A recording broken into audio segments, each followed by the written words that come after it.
Bismillahirrahmanirrahim. Assalamualaikum warahmatullahi wabarakatuh. Hamdan wa syukran lillah, salatan wa salaman ala rasulillah, amma ba'du. Dewan Hakim yang arif dan bijaksana, panitia lomba yang semangatnya luar biasa, pemirsa dimanapun berada, serta semua saudara sebangsa dan setanah air yang insya Allah dirahmati oleh Allah Subhanahu wa Ta'ala. Laporan dari Construction and Business Channel Indonesia tahun 2025 melaporkan bahwasanya Indonesia berada di peringkat ketiga di dunia dengan perekonomian syariah terbesar dengan skor global Islamic Indicator dengan nilai 99,9. Oleh karena itu, pagi hari minum jamu, duduk santai bersama teman. Jika ingin hidup yang maju, maka dengarkan atas nama Muhammad Rehan, santri Pondok Pesantren As'adiyah Darussalam Bela Warahmat, untuk menyampaikan sebuah dakwah yang berjudul Gaya Hidup Halal. Sebagai seorang muslim, ada satu tren yang tidak pernah ketinggalan zaman dan selalu membawa kebaikan, yaitu gaya hidup halal.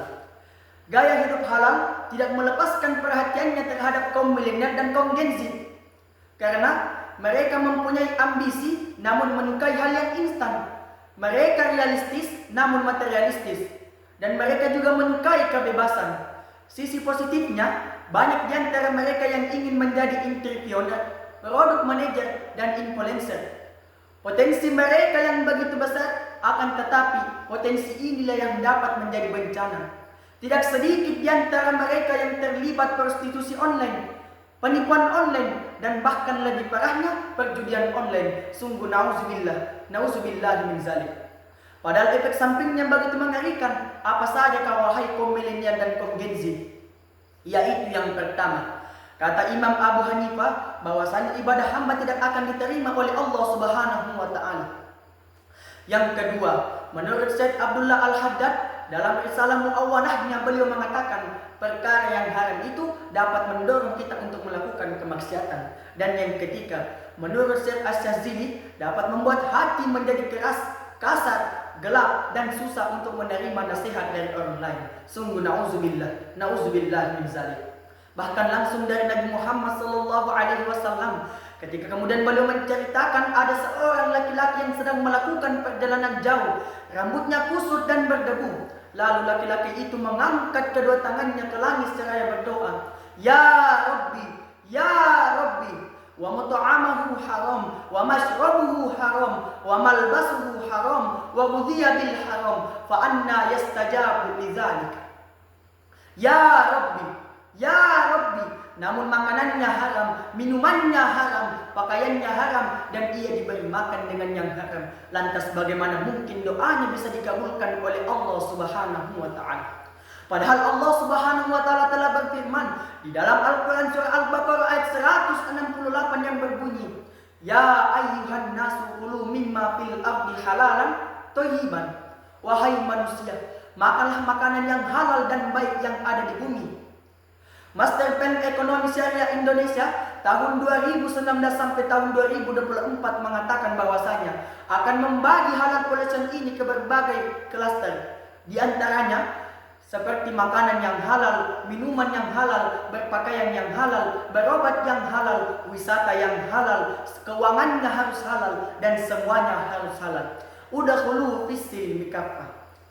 Jadi kaum milenial dan kaum Gen Z harus tahu, diksi kata halal itu bukan hanya tentang makanan dan minuman saja, akan tetapi kita juga harus bisa mengetahui dari manakah sumber bahan bakunya, bagaimana proses produksinya, bagaimana proses penyimpanannya, dan bagaimana proses didistribusikannya. Dan yang paling penting, kita harus bisa mengetahui apakah efek sampingnya terhadap lingkungan dan alam sekitar. Intinya, jangan sampai kita tampil keren di mata manusia namun tidak keren di mata Allah Subhanahu wa Ta'ala. Jangan sampai kita sultan di dunia namun kita bangkrut di akhirat. Maka ada 5 poin penting yang harus kita ketahui, yaitu yang pertama, terbebas dari doror. Yang kedua, tidak ada judi. Yang ketiga, tidak ada sifat menzalimi. Yang keempat, tidak ada riba. Dan yang kelima, terbebas dari sifat hal yang batil. Adapun faedah-faedahnya, di antaranya yang pertama, ini merupakan wujud keimanan kita kepada Allah Subhanahu wa taala. Yang kedua, agar doa kita tidak terhalang, dan yang ketiga, agar kita terhindar dari siksa api neraka. Olehnya itu, kalau anak muda zaman sekarang sering bilang lifestyle itu pilihan, maka kita sebagai umat Islam atau sebagai muslim, pilihan terbaik adalah menjadikan halal sebagai lifestyle.